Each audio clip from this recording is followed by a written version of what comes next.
Welcome to the Retrospect podcast, a show where people come together from different walks of life and discuss a topic from their generation's perspective. My name is Ian, and as always, I'm joined by Stoney. Hello. Jason. Hello, everyone. And today we got a very special guest, Miss Hottie Doctor herself, Miranda. Hello. How are you? Wow, what an introduction. I know, right? Well, that's her, that's her title. I thought that would be Stoney would say something for that. any longtime listeners, that's that. Before we knew her as Miranda, that's the only name they knew her by. So I feel like it was appropriate for me to introduce her that way. That's right. I love it. Right. Yes. So today, how's everyone doing today? We just had a long conversation as a pre-show. I wish we'd have hit the record button. I did We could have got some snippets out of that one. Yeah, we could have had. That was a good conversation we had. Right. Today has been a good day, but I had a little meeting to go to, and I'm still trying to get in the routine of like getting back into work from the vacation. I'm feeling it out a little better. You still feeling the beach? I'm at that point now where I was sitting on the couch the other night, and I was like, I kind of wish I was back out there. Just. Oh, I love. I the want beach. another day. So I love the sand and the crashing waves. Not so much the sand for me. I don't mind the crashing waves and the sound of the waves, but I would rather the mountains any day. Same. I love the mountains too, but I love the beach. Always have. Interesting. Yeah, I like both. This British physique spontaneously combusts in the sunlight. So The only thing I think I would like to do at the beach is when I get a little bit older, and I can wear the raft shoes with socks. And funky umbrella hat, and then walk around with a metal detector. There you go. No, you have to wear the Borat mankini for that. There you go. I was thinking with more white knee socks. I was thinking at least a floral button up with some Birkenstocks, but I know that's not going to be him though. Not the Birkenstocks for sure. So his birthday is coming up though. Uh-oh. I know exactly what to get him. No, you don't. No. All right, so what do we have on the board for today? Man, something that Jason has been wanting to talk about for a while, and that's why we brought the Hottie Doctor in, because she is very knowledgeable on the man and the subject of Edgar Cayce, the sleeping prophet.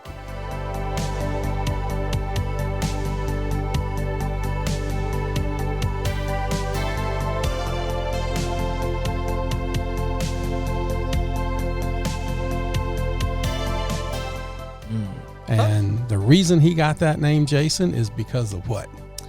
He had a way of putting himself in a trance-like state. He called it really putting himself to sleep. And he would be able to diagnose people's health issues with surprising accuracy. But 90%. where did it? Yeah, 90%. But where did it start? He only had an 8th grade education. And early on in his education, he was struggling in school, and he had a vision of what he thought was an angel or something came to him, and he fell asleep on his school book and woke up and had it memorized. Yeah, it was an interesting story. I'm actually reading his I guess autobiography or biography. It's called "There Is a River: The Story of Edgar Cayce," and I'm about halfway through it right now. But it's interesting that he was a very religious person. Yes, he was. And he believed in reading the Bible, and he read it cover to cover multiple times. And he read it every year of his life from cover to cover.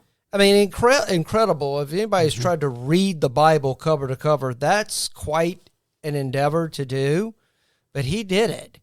And he was in the woods, had his little lean-to, and he was confronted by this, appeared to be this woman with wings, and was wanting to, she asked him, your prayers have been answered. What would you like? And he mentioned something to the effect that I want to help people. I want to help people. I want to help children, and which is very admirable. And he didn't quite know what that meant at the time, but he wasn't a very good student. He often daydreamed, and so when the teacher would ask him, things about the lessons they may have been discussing that day, he didn't know, and he would get in all kind of trouble. And eventually, his daddy got involved because his daddy was upset that, thought maybe he was, was he stupid? Was he, or whatever the case may be. He didn't think, what was going on with him, and eventually that led to an incident where he was knocked out of the chair a few times by his daddy. Mm-hmm. And we talk about child abuse. I don't think that those laws back then didn't really matter, but he was able to get eventually he slept on his books. Mm-hmm. And surprisingly, it took off from there. Right. So, but he still only had an 8th grade education. Eighth grade education, and his family had to pull him out of school because they couldn't afford it anymore. And I mean, when you think about, you have to we have to put everything in context of the time. Mm-hmm. You started school when you were 7, so being in the 8th grade, we know what he finished. He was still 16 when he finished school. Whereas now, if we have a kid in the 8th grade, they can be 13 years old. Right. So, you just there's a little bit of contextual difference just to keep in mind. But he considered himself something of a simpleton. Mm-hmm. And he would always tell people, "This is not coming from me." Right. That's crazy. Yeah, he was a very humble man, and he was very hard on himself. And through all of these, he's actually the most documented psychic ever. That's right. Because his wife started, and then he hired a secretary, and she knew, what was it, shorthand. She did stenographer in shorthand. From that time on, he has over 14,000 readings of people. There's no telling how many that happened before that. But one of the interesting things about this is, and I like kind of the vein that we keep going in. We did one on Nikola Tesla, who was not in it for the money. And Edgar Cayce wasn't in for the money. Most of the time he refused to take any money for his readings because he felt that this was a gift from God and that he shouldn't be making money on it. This was another example of somebody just trying to help people and do something good for the world. Right. I heard back when I was in grade school, I heard I didn't know it was this person in particular, but I remember like hearing stories about, being able to sleep on your books and retain all the information. And of course, trying it as a kid and it not working. So, well, his memory was like didactic. So he could sleep on a book and then he could tell you word for word what was on page 4 and what was on page 114. That's right. And it was, What was interesting was the people that he did this around said he never opened the book. No, he just slept on it. He slept on the book and got the information. Matter of fact, I was reading in his autobiography that he actually memorized a speech by just sleeping on it. That's crazy. Recited it word for word in front of a large group of people.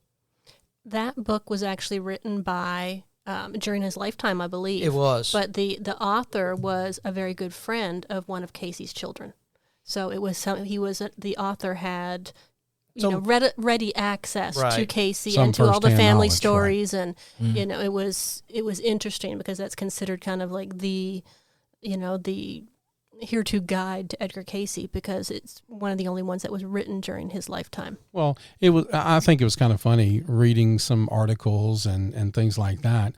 You would go. He had a couple of places where we'd do these readings, and they would make you sit and wait for a little while, and then he would come get you and take you into this office, and there would be this little couch where when you go to a psychiatrist or psychologist and you think you're going to lay down on it and they're going to talk to you. He actually would go in, lay down on the couch, and fall asleep.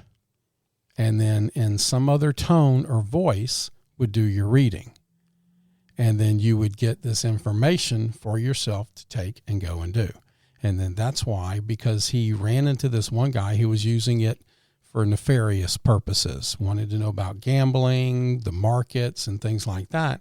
And he said, well, you told me this. And he didn't believe what this man told him he said about himself. So that's why he started asking his wife and then hired, I think it was Gertrude. Gertrude was his wife, and then hired some other lady who I thought was similar to that name, but to start writing everything he said because he wanted to know, and that's why he's the most documented psychic in the world. Well, they say he actually I was reading, found interest that his grandfather also exhibited these powers, so to speak, also. So probably inherited it from his grandfather. His grandfather was known as a, he was one of those people that walked around with the twig and searching for water. Oh, a dowser. Yeah, and he was actually very, very accurate. He would always find water. He was also known to see things that no one else could see. He also snakes seemed to be attracted to him. Oh, my. Matter of fact, he would get so mad because every time he put a hat down, the snakes would get around the hat, and he would just get aggravated and walk away. Because, there seems to run in the family a little bit. Mm-hmm. That's Let's interesting. take that for a second and run with it. Because that time period in the United States, Edgar Cayce was born in 1877, and that's kind of the beginning of the heyday of the spiritualist movement in the United States. It started in the 1840s, and, it went through the Civil War. And in that post-Civil War period, and you have to remember when Edgar Cayce was born, that was just over a decade after the Civil War ended. So that was very fresh in the minds of everybody because the Civil War affected pretty much every family in the United States. And so with the spiritualist movement, it started up in the northeastern states, and in the South, it kind of became more of the evangelical, it kind of meshed with the evangelicals, but, spiritualism was a major push where they lived. And I think, based on what I read about his grandfather, I think that his family, even though they didn't identify as spiritualists, I think they were spiritualists. And so, because I read about his grandfather doing table tipping and everything else, and Edgar Cayce, he watched his grandfather die. He rode into a little pond and he drowned when he was 4 years old.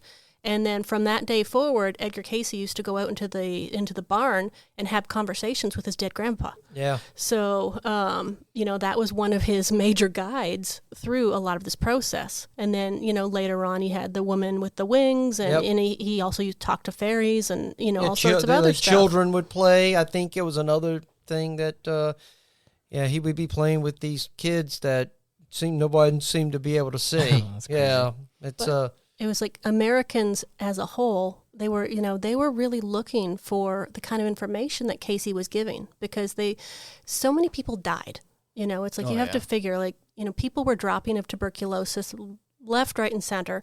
Up until the very end of World War II, more people died of tuberculosis than anything else. And I actually looked at some statistics from the area in Kentucky where Edgar Cayce was from, and it was deaths that happened in World War II of Kentucky, young Kentucky men from combat versus deaths from tuberculosis, and it was more than twice as many people died from tuberculosis as from all of those people that got lost in combat. And so it's like, and you're thinking about from the late 1800s through his entire life. People were sick. He went through World War I, World War II, the Spanish flu. People all, getting sick with TB, depression, typhoid fever. People were sick, and people were losing their family members.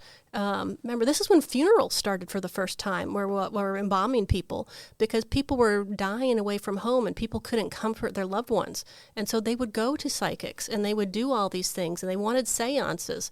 Like some of the most famous people in the world came to Edgar Cayce. Tesla Tesla came to see him. Thomas Edison came to see him, Houdini came to see him, and Houdini loved nothing more than to discredit psychics. And he never discredited Edgar Cayce. He never endorsed him either, but he didn't discredit him. And he's famous for discrediting many of the other spiritualist psychics at the time.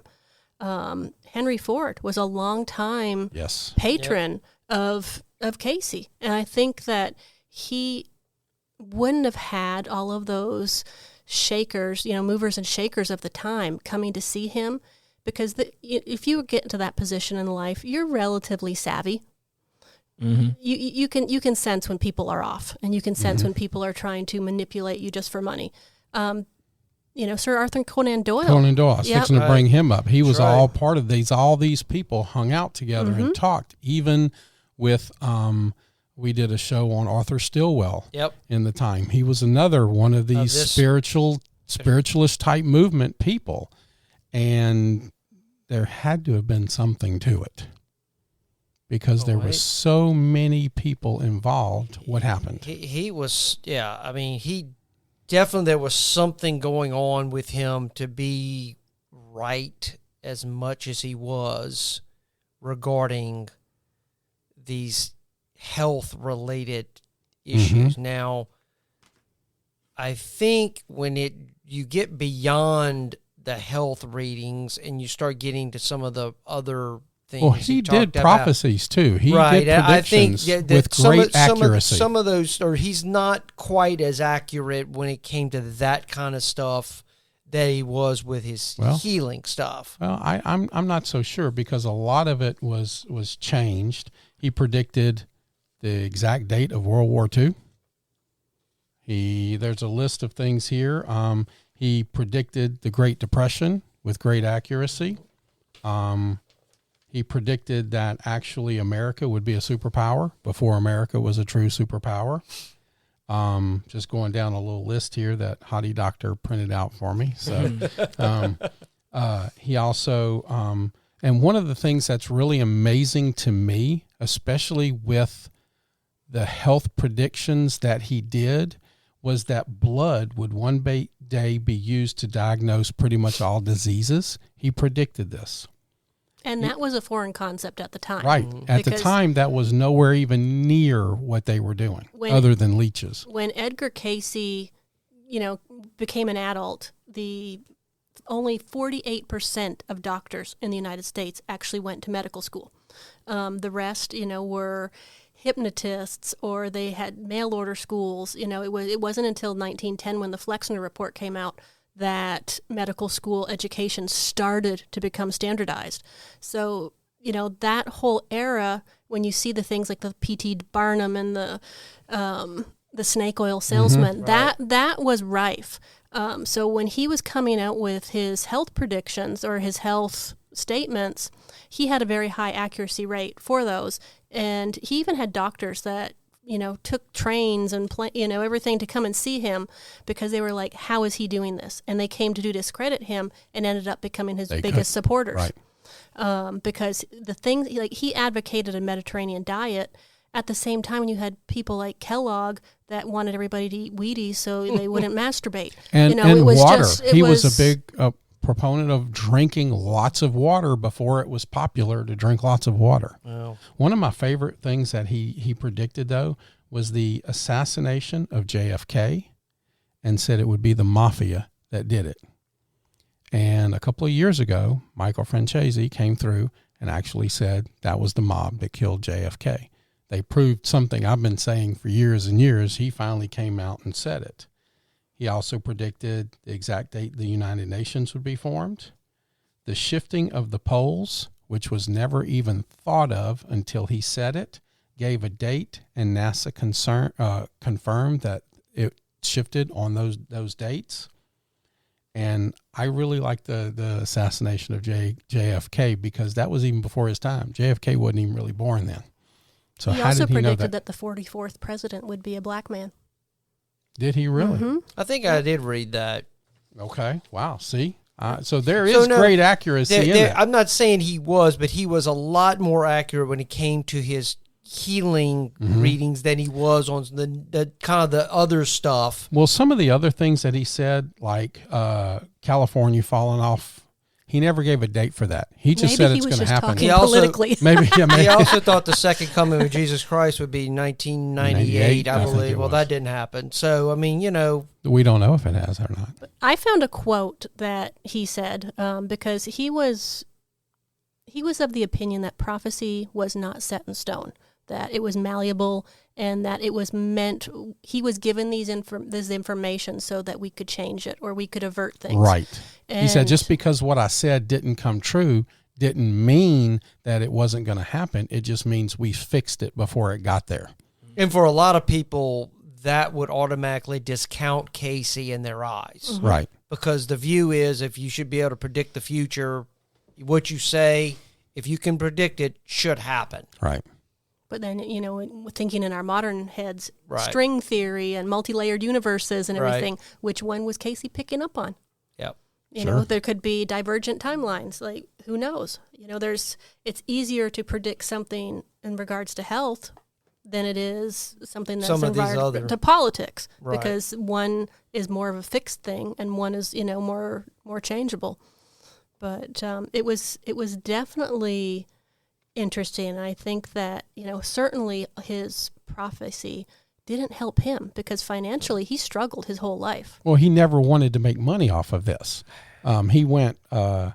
He lost his voice for a very, very long time. Laryngitis. And he became a photographer. And that's how he tried to support his family until a hypnotist came in and tried to cure him using hypnotism and stuff like that. But he was also, I read somewhere, and I don't think this is an exact title for him because I think it's a broader scope than that, but he was the father of holistic medicine in America.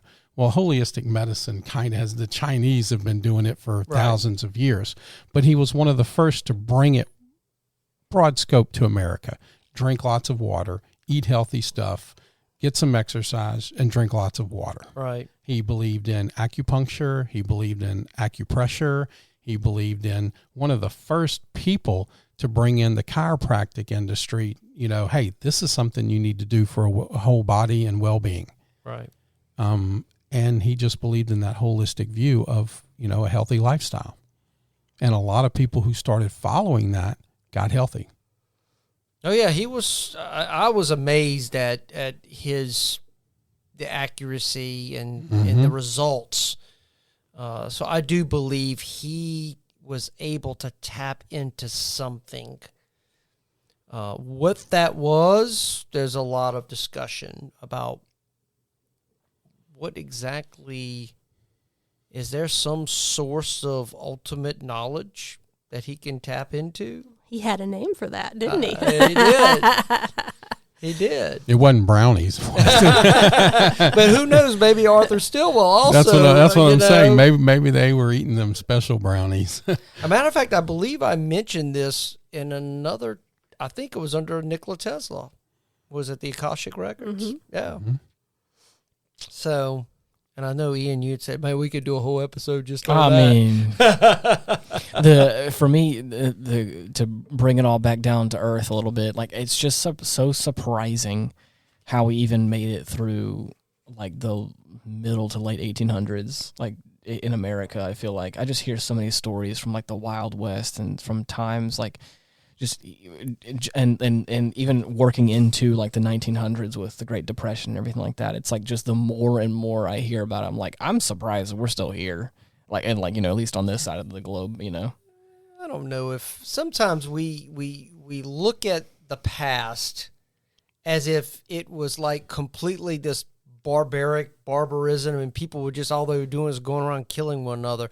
I think we're more violent as a society today than they were back then. I'm just meaning like in the fact of, like she was saying, tuberculosis and like things like that. The sickness. Now, I agree with that. Yeah, that's what I'm saying. Like, it's just, like people trying their best to make it west. And of course, dying off in droves and, well, even what the first smallpox vaccine was, right? Yeah.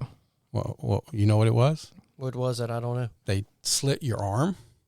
And they took some of the smallpox and they shoved it. That wasn't smallpox. They used cowpox, which was a very similar. Now, I heard about cowpox. And put it under the cut in your arm, and that was the first vaccine. They noticed milkmaids did not catch smallpox because they came down with mild cases of cowpox. Right.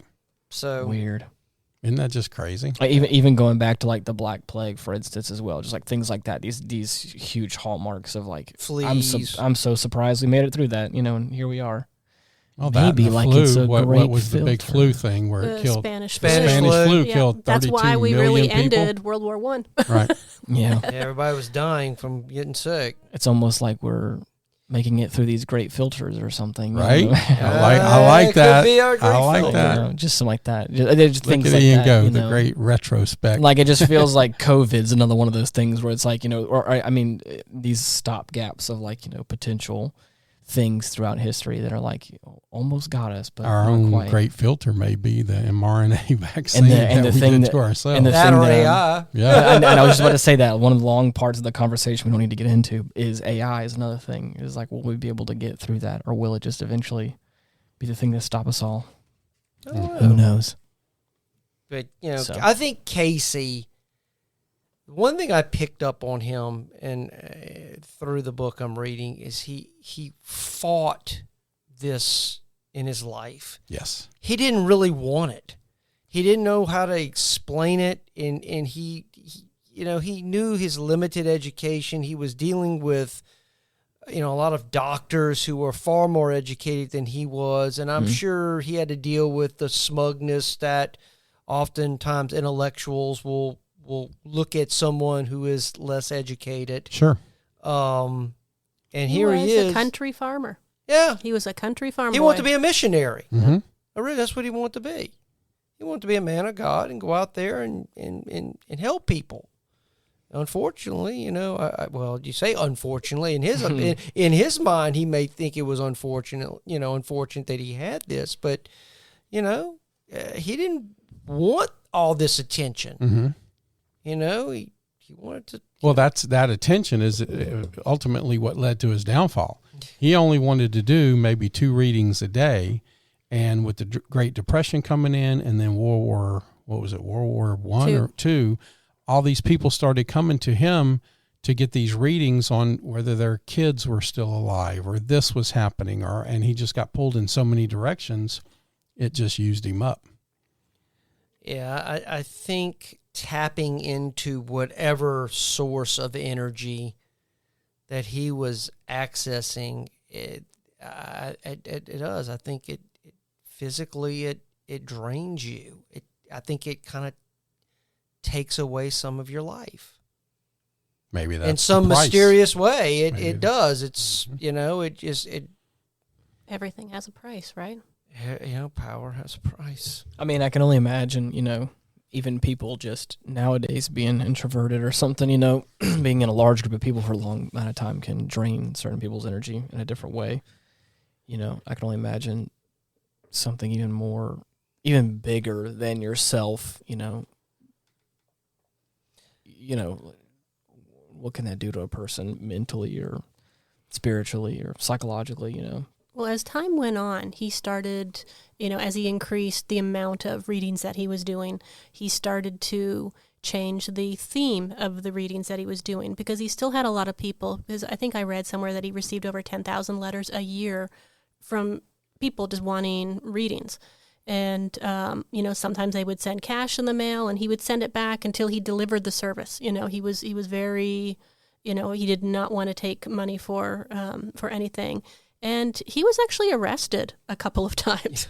So, you know, it was interesting. The only one he was convicted of was for practicing medicine without a license up in Detroit because he was doing these health readings. The other ones all got kind of thrown out, and he never ended up with any punishment from the Detroit situation. But it left a bad taste in his mouth. And so after that point, you know, when you look at his center in Virginia Beach, everybody had to join and had to buy a membership, and so he would only give readings to the members. And Right. so, you know, it was a legal protection. But the man that kind of funded that whole system was a lawyer who set it up, or a stockbroker. So, you know, he had that strong kind of legal ties, and he was Surround just doing yourself with everything. people. The Yep, Association absolutely. for Research and Enlightenment. Which still Which exists. Still exists. And they claim to have a library on the medical physical world that rivals the Vatican's. On Maybe top so. of having all of the readings, on top of that, not just the 14,000 plus readings of Edgar Cayce, they have this huge library, and you can go and you can get chiropractic work, acupressure and acupuncture. You can get all these things. Psychic training. Psychic they do training, all kind of things. Yeah, it's definitely interesting. Going back to the Akashic records and how his readings kind of translated over time. It was with those Akashic readings, he started talking about reincarnation, particularly Egyptian reincarnation, because almost everybody that he did a reading for that had a past life had multiple past lives in Egypt. So, there was that strong connection there.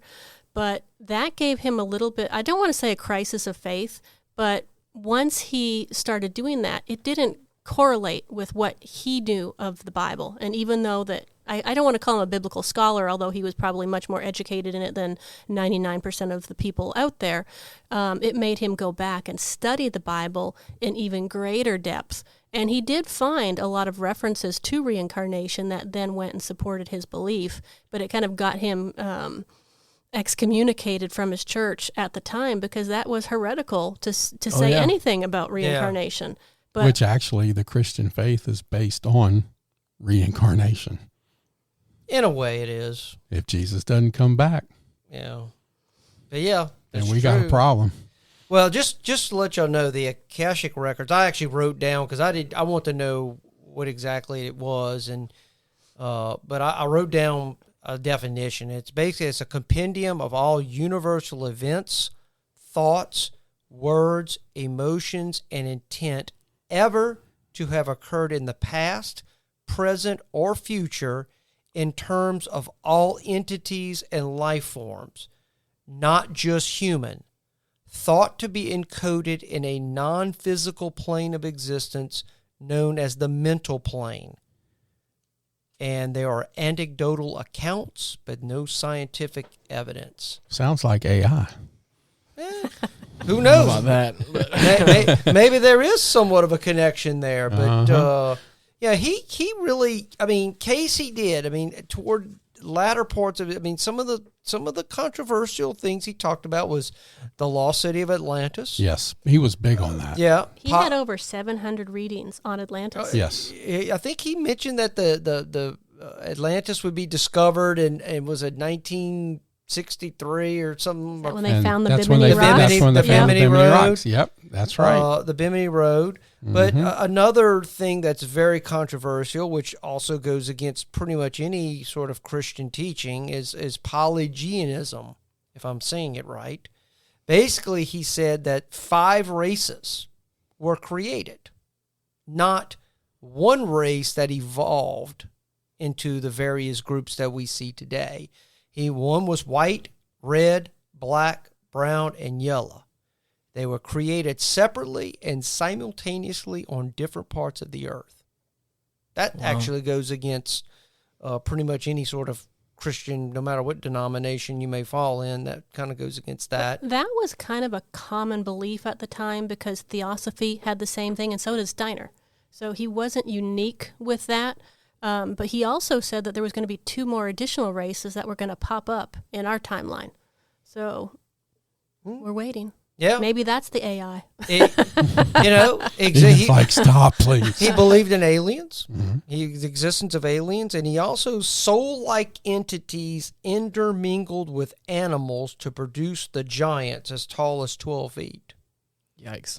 So he had some pretty out there. Yeah, I mean, he did. He had some things that were out there. So some of the Cayce critics, will point to, okay, he might have been, He didn't get everything right, particularly about cataclysms and things. Right. But the thing that I thought was the most interesting of all of his predictions was in one of his readings, he was talking about the cataclysms that caused all of the giant fauna on Earth to die when everything died off. And he gave a very specific date. He said 55,700 years BC. And very recently, we found out that in the strata of the in geography, that's exactly when all of that fauna died. All those the big land mammals that used to be around. I think that's that kind when of it all ties happened. into that Younger Dryas, even though that's going back a little little bit further. further than what Younger Dryas is going back. But I think I've also heard of about a 50,000 year BC date regarding that. I forget where I read that at, but it had nothing to do with a Cayce. little country bumpkin, right? With an 8th grade with education. an 8th grade education, who the only books that he read were the Bible and romance novels. So, what a repertoire. Well, there was a funny story. One of the doctors from New York that came to discredit him came bursting into Cayce's hospital, or his clinic, and said, "I want to know where your library's at." And Cayce took him over, walked him over to it, and he's just like, "What do you mean a library? These are my books." And all he had was a bunch of like the little penny novels at the time that were just cheesy romances. And the doctor was just completely flummoxed, because he's like, the things that you mention in these readings, only a doctor would know. Wow. Terminology, how functions work. He made the guy a believer, and it was like this little German dude that just was completely out to discredit him. And he became one of his biggest supporters, because he could not find, because most of the time when Edgar Cayce did readings, the people weren't even in the room with him. So it wasn't like he could do a cold reading like what we see some of these TV psychics, right. Like Sylvia Brown and, people. You can kind of think, okay, they're doing a cold reading because they're watching people's reactions and little microaggressions and things on their faces. He didn't do that. He would get letters, and he would do it on the letters. He would fall asleep, and he would do his readings, and he really wasn't asleep. It was kind of like a self-hypnotism kind of thing. And he just said that he crossed his arms over his chest and he prayed, and then he just kind of went into that, that theta level, meditative type sleep. Yeah. But I really think that he was tapping into something. I definitely feel that he was tapping into something. And pretty much most of the information that we have in our modern New Age things regarding Atlantis and a lot of the Egyptian finds and things like that, he's been accurate on anything that we've been able to document, or he's been the source of information, like on Atlantis, where other than Plato, there wasn't a whole lot of information until Edgar Cayce started saying stuff. And now New Age people around the world all refer to Cayce's material. I think he also, didn't he one of his predictions was they would find the Hall of Records under the left paw of the Sphinx. The Sphinx, right. Yeah. Which, matter of fact, I think they did some ground-penetrating radar, and there is a chamber there, but the government won't let them go kind of dig in there to see. So Zahi Hawass doesn't want anyone to know anything about Egypt that doesn't put Egypt in the best light. So yeah, I saw some. Yeah, he seems to really kind of want to lock down the any information regarding ancient Egypt. Or that Egyptians had technology. He is very much anti that. So that there is any sort of different influence. Well, they would have gotten that technology from some other group. Mm-hmm. They would have gotten that from Atlantis, or I think another civilization with Lemuria was another one that I think Cayce mentioned. Mu is also another ancient civilization, which would make sense that if all these ancient civilizations were destroyed by a flood, I find it interesting that about 13,000 years ago, the sea was about 400 feet lower than what it is now. And that was a lot of open land. Think about that. I just think about where we're at. If you think of project out, if everything was 400 feet lower, how much additional land would be available? Think about this also. How much higher was it to create the Grand Canyon? Okay, the Grand Canyon is water cutting through the earth. We took a helicopter ride over that. How much higher was the water for tens of thousands of years for it to be running down the Grand Canyon and cut a hole in the earth, hundreds of feet deep? Yeah, well, so it was lower at one time, but guess what? It was higher at another time. The Earth has gone through. Sure. Definitely has gone through. Well, Africa, part of Africa is falling off the coast of Africa right now. There's a swath coming from Somalia all the way down to the southern tip, and it's creating a new continent, and you can actually see where it's coming out. It's going to take another 15 million years, but it's happening now in front of us. Yeah, I think I saw a map of North America, what Cayce's predictions, and it definitely shows like the western part of the United States. Well, he thought the Great Lakes were going to drain down to the Gulf of Mexico, and that was going to cleave the United States in half. Yeah. California was going to fall off, and New York was going to get inundated with water. Right. And so it was like when you look at his map of the United States, it's something that we've kind of seen in sci-fi movies, but it's never come to fruition. But New York has been flooded several times, which nobody ever expected that to happen. You know, some of those storms of the century have done a number on New York, and I think New York's kind of like New Orleans, where if it weren't for technology, people wouldn't be living there. You know, so he was on to something, but he wasn't 100%. But I guess nobody is, right? Yeah. Well, he is. He's just human, and he's doing the best he can. And he, as I said, he never really accepted. I think part of him always felt like it was a curse, and to have that kind of ability and to never really be happy about it. Mm-hmm. I wonder if it works like how would you put it? Like it's power you never wanted kind of thing. Like a not power in like a spiritual sense or like a superpower kind of way, but like a responsibility you never asked for, you know what I mean? Where it's like you work a job and you may have certain responsibilities and you don't want to do certain ones, but you know that it's part of, your job title or whatever you may consider it as. And I wonder, like, he may have asked for this power, but then, of course, as it has grown to this exponential thing, as just a person who's done a job for a long time, you start to kind of get a little tired, and you're like, I just don't want this burden anymore. Be careful what you ask for, because sometimes you may get it, it may not be what you thought it was going to be. He asked to help people, and he did. At first, you may really enjoy it, really love it, and then it comes to a part where you're just like, man, I don't want this responsibility anymore. Well, I mean, he was conscious of how people thought of him. Right. I mean, he didn't. I mean, I don't want people think I'm strange. I mean, he's like any others would be. I mean, we would I don't want people looking at me like I'm some sort of freak. Mm-hmm. He wanted to just marry his sweetheart and have a normal life and have a church and be a Sunday school teacher. Yeah, so he wanted just a normal. Be a respected leader in his community and live a good life. That was what his desire was. And unfortunately, he got a lot more than he was gifted with this ability to see auras and heal people. And well, think about how frustrating that must be for somebody with those gifts, because I know with the background that I have, we'll be out shopping and I'll point out somebody to Stony that I'll be like, okay, they've got diabetes, they've got this, they've got that.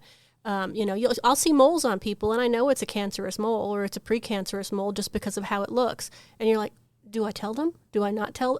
Because you just, that it invades people's privacy. Right. So if you were a psychic kind of his magnitude, just think of everybody that you run into. That person's not going to see the end of the week. And that, that person's brother is walking behind them, freaking out. Or that person's going to go into the loony bin because, they're a bad alcoholic.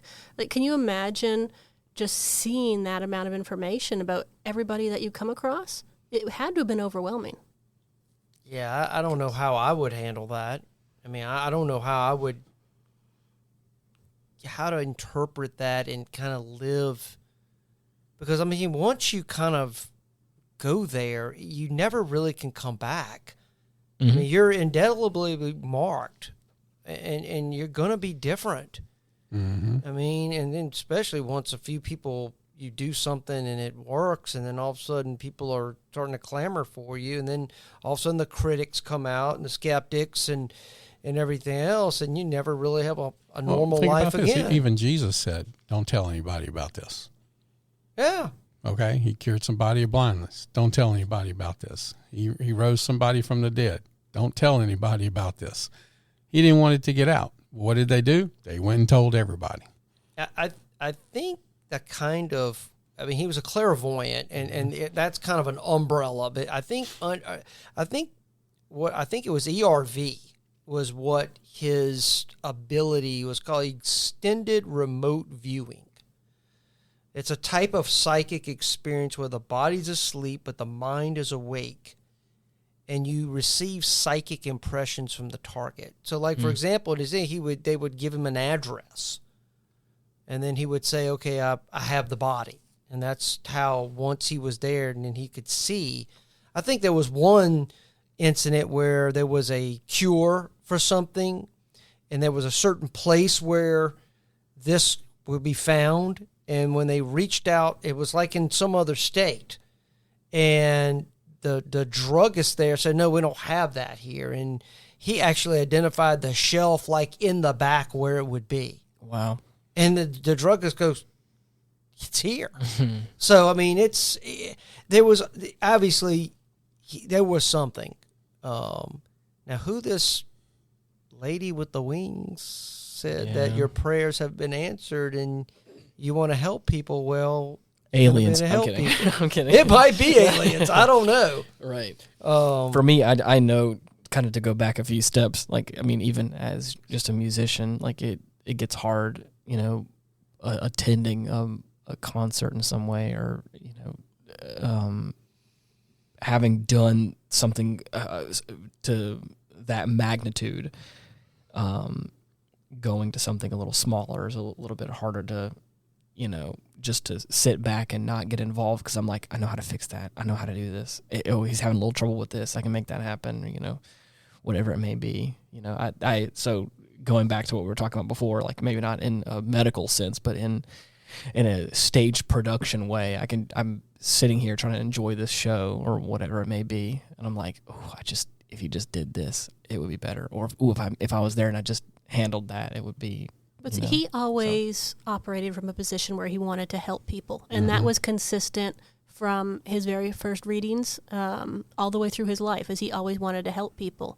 And I think that, what struck me as particularly interesting is that, you have to remember, after the Civil War, America was chaotic, and drug addiction in the United States was just as high, if not higher, than it is now. So think about that. Morphine, I imagine. The laudanum, morphine, all the opioids were readily available. You could buy heroin at the little pharmacy. Bayer, the company that makes aspirin, developed heroin. You could get Coca-Cola was invented right after that, and it had cocaine in it. You could buy all of those kinds of things just at pharmacies, and they were mixed with wine, and they were sold at sideshows. They say that probably almost all of the veterans of the Civil War ended up being, if they survived it, ended up being addicted to something. Because they had, they called it shell shock at the time, what we now call PST. But it was shell shock. And then, that led into World War I, and then that led into World War II. And Edgar Cayce was pretty much the first person that advocated for treatment for those vets. And that's why he ramped up his readings, was because he wanted to provide hope for all of those veterans and give them something so that everything they fought for wasn't a waste, or they were not forgotten for what the sacrifices that they made. So I think that just that fact alone speaks magnitudes of the man's heart. Oh, I've been impressed with him from just reading. As I said, I'm not finished yet, but he was a good man with a good heart. And, he just had if he would have lived today, those kind of things I would think would probably be a little bit more accepted today than it were back then. I don't know. I feel like modern day just pessimism, I think would probably still. Well, that would the judgment exist. and the cancel culture of today, I think it would be a little hard. I think it's hard to believe. It's kind of funny. Miranda and I were talking about one of the trips we'd like to make. I think we'd like to go see his place. What is it? ARE, and just scope it out and just go see and experience it. I want a picture of y'all go in front of it. Yeah. I think that would be amazing, and just go see. And put that up on our Facebook page. Yeah. There's a lot of cool Ian, you got me talking, thinking about music, and I've read some things that music actually touches upon. Oh, 100%. There's so some much force that it taps frequency. Into. Music and is we all talked frequency. about frequency. Who's it? The Nikola Tesla talked about that. Yeah, there's a lot of things that I there's a whole conversation I can have that I actually, I don't want to say I didn't teach a class, but I gave a speech to a class about music and emotion through music and how you can convey that. How music is so, I feel like, integral to the human spirit, and how it's so tied with emotion, or how you can make it tied with emotion. In the discussion, I showed like the first 5 minutes of Up, where not a single word is spoken, but yet you can watch it every time and you feel everything without anything. It's all music. It's a music and visual, obviously, but without any music, it still has an impact, but nothing quite like the music that just really hits home like that. And there's a lot that goes into that. So, I mean, you're right. Well, I would like to say this. Edgar Cayce predicted that the medicine of the future would be music and sound. Edgar Cayce, reading 949-12. Yeah. So he even talked about frequency and music and sounds. He was onto that back then. Crazy. But Royal Rife was around the same time period doing everything that he had with frequency and sound. So again, there's all these parallels, and there's all these people coming out with the same information. That's what I'm saying. I believe there is something to be said about this force that he's tapping into. Now, what that force is, I don't know. It's interesting. He said that music has been called the bridge to the divine. I would agree with that. Mm-hmm. If you look historically at indigenous populations that have shaman, because that's traditionally what their medicine person, their religious person is a shaman, they all use music to get into that kind of hypnotic state. Typically it's drums, but any sort of beating, shaking, they'll use drums, they'll use rattles, but that repetitive noise does change brainwaves. Right. It's crazy. There's so much involved that I won't get into right now. It involves that might be actually a good topic to talk about. There's a bit, like I said, I gave a whole talk on it about like that whole thing about especially with, I mean, again, it's a much deeper topic, but like even with people with dementia that forget everything, or large portions of their memory, how you can trigger a sound, like you can trigger a song from their youth, and they know every word to it. And it's like, that's crazy to think about how that's so ingrained in us, even farther than memories or anything like that, and how even in like Christian church and stuff like that, how music is such a big, at least in our modern day right now, music in worship in like a church setting is still, even to this day, a very key point in reaching that kind of spiritual realm in that way. At least from the places that I've been, Think about what the right soundtrack does for a movie. That's what I'm saying, You have good, terrible music and it's a bad scene, but The Godfather, who doesn't know that opening scene to The Godfather music, or many, many others. I'm using that one because that's actually that's what I'm saying. In the discussion that I had, I started the talk with just watching, like I said, the first 5 minutes of Up. Like I said, it's obviously it's a Disney. It's Pixar. You talking about Up? Yeah, I love that. That's what I'm saying. It's like it's a great movie, but again, the first I think it's 5 minutes, if I'm mistaken, it's either 4 or 5 minutes of the film is is the life of the old man in the movie, and it's him, him in his first love, and how they found out that they can't have kids, and they end up getting a house together, and they try to travel, and of course, his wife falls ill, and all of this obviously from what you're seeing on screen, but you're able to feel all of it through the music that's in, and there's this little motif that they play whenever they're together, and it's just this little this little riff that they play, that's kind of like the theme that you get accustomed to during all these highs and lows of their life.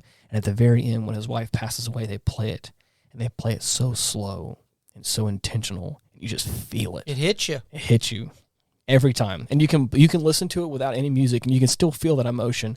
But the second you have that music that just accompanies all of it, and it really sends the emotions through the roof. So, and there's many movies that are like that, but that's the one. It's the one that I can point to every time. That's my favorite Pixar movie. Edgar Cayce was on to something. He had a broad scope on it all, but he was on to something. I think there's been many others that have shared what Edgar Cayce could do. I mean, just like his grandfather, was able to.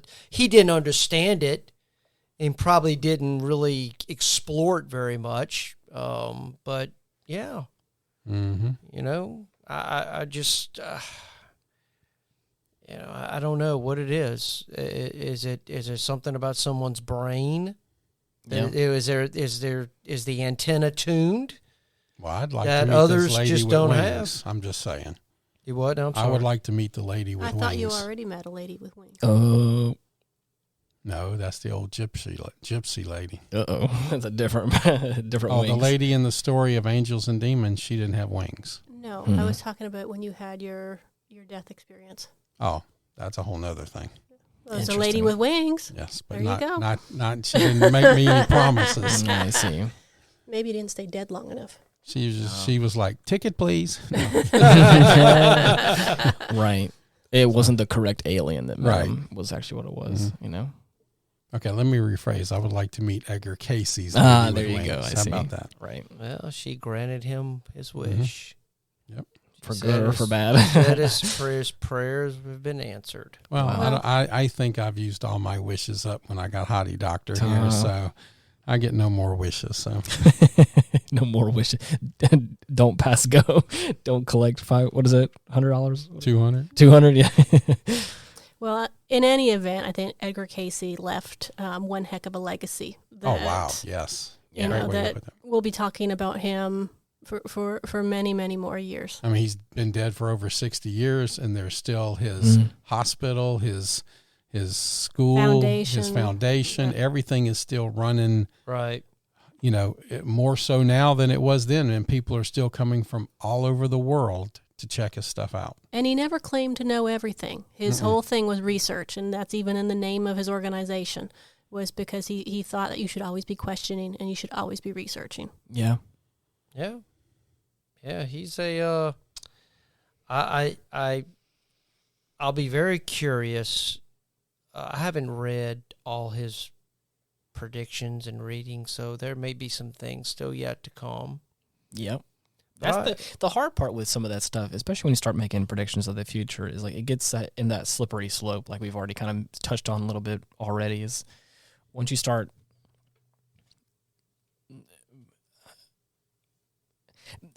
it gets to this like that messy area of like if you're wrong about certain things, it kind of puts everything into question, and it's hard to find credibility, which is what a lot of people I think nowadays, it's hard for me to kind of show some respect in that field of, this kind of like psychic and all that kind of stuff, because it's like a lot of it feels like for show or for money, even worse so. But a person like this comes along that doesn't ask for any money and is also more often than not right. It's like, okay, well, it's hard to deny some of that stuff, or hard to really, paint all of what he says in a bad light if he's batting, 90% correct stuff. On it's the like, health, on the health issues. On the health stuff, at least, it's like that kind of stuff is. And on the other stuff, he may still be right on a lot of it because he didn't give dates. Right. Some things he gave exact dates for, and when he gave exact dates, he was on the money. Yeah. Like California falling off the side of the continent. He didn't give a date for that one. And we're all, wondering if it's going to happen still yet today. I mean, they've always talked about, waiting San Andreas fault. on the big quake to happen. Right. And, if a big enough quake happened, then, the state will split. Mm-hmm. But it's going to require a sizable quake to do that. Maybe that's just when Gavin Newsom was born. Or what's happening in Africa. Or what's happening in Africa is not a quake. It's just the two tectonic plates falling apart. And that could happen too. Well, that has happened. That's the whole Pangea No, that's what thing. I'm saying. Yeah. That's what's happening in Africa. So maybe it's not going to be a quake in California. Maybe that plate's just going to shift and fall off, and it just takes millions of years to do it. Right. The earthquakes are the plates actually moving. Plate. Maybe they're just going to move away. Maybe it's not back and forth now. Maybe something happens internally of the earth, and it's just going to fall off. Well, and he was very much of the opinion that he got these prophecies from God so that people could change them. And a successful prophecy was one that was changed. So if we have avoided some of these cataclysms from knowledge or from some of the things that he said, well, then he was successful in his mind. Right. And that's also how he justified the Christianity part. I got it from God. It's up to us to fix it. I mean, he had to make this kind of work in his worldview, and how it's different to like kind of predict things or say things about the past or history, and then of course the truth comes out and he was right. But as we've talked about already, the future is ever changing. So. Well, but it's also up to us to affect that change. Yeah. We've spoken about this on the podcast.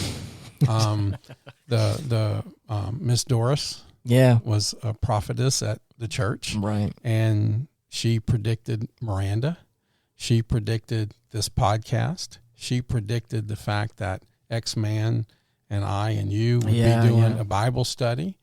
And she also predicted that when I asked Hottie Doctor here to marry me, that I don't have a ring. And all of that came true. It's crazy. All of it. Because I didn't ask her with a ring, and she said, "Oh, thank God, because I'm so bougie on my jewelry." That's not what I said. Well, I mean, one of the gifts of the Spirit, according to the Bible, is the gift of prophecy. Right. Some people have it, some people don't. Mm-hmm. So Miranda asked me a question going into this subject of how do you distinguish between the devil and God's prophecies? Because there's prophecy from God, and there's people, psychics and things like that are from the devil, and it's evil too. And I didn't have an answer for that because it's just my faith. And somebody's intention, I think, is also there. Edgar Cayce may have been from God. Miss Doris, I know, is from God. Mm-hmm. But there are a lot of people out there who are from the devil also. And so that's part of your spirit of discernment and what somebody's intention is too. Miss Doris didn't give me these prophecies and say, "Oh yeah, that's going to be $20." Right. She did it out of love, and God gave her a message to give to me. She basically said, "God has a message for you. Don't ask. You're going to ask that woman to marry her. That's fine." I had told nobody yet. She said, "You're going to ask this woman to marry you. She's going to say yes, but make sure you don't have a ring when you do it." She was very specific in that. And so what Miranda still has is the little empty ring box that has a little penciled in thing there, ring of your choice. How fun. Well, so what a fun episode. I believe. Edgar Cayce's very last prediction reading was on himself. And that he was going to die. He said that he was he would be buried in 4 days, and that was his very last prediction. Wow. And he died 3 days after that prediction and was buried on the 4th day. Crazy. That's nuts. Well, you guys have anything else you want to touch on before we? Yes, there is one more thing. Okay. In the great tradition of the Retrospect podcast, Miranda got to try poo-poo coffee. Oh, yeah. And so what did you think? It was very good. You can definitely kind of taste the berry notes in it. Mm-hmm. But no, it was nice. It was nice and smooth, and I enjoyed it. Was it what you expected? Better than what you expected? Not as good? Or was it just an okay cup of coffee? No, it was a very good cup of coffee. I don't know what I expected. I don't know. Yeah. There's a lot of, around this podcast, there's a lot of hype around Kopi Luwak because again, we talk about it so much, I feel like. And I try really hard to like set people's expectations pretty low. You know what I mean? So that way it's at least better than that, you know? We'll see if I sleep tonight now. There you go. Okay. Well, anyways, for anyone out there who is trying to give us suggestions or just comment to us and talk to us, we have a Facebook page /Retrospect Pod, or you can type in Retrospect Pod on a lot of the social media platforms to be able to find us that way, or Retrospect on any major podcasting platforms as well. But until next week, thank you so much for listening. Bye-bye. Goodbye, everyone. God bless. Take care. You're the best. Peace.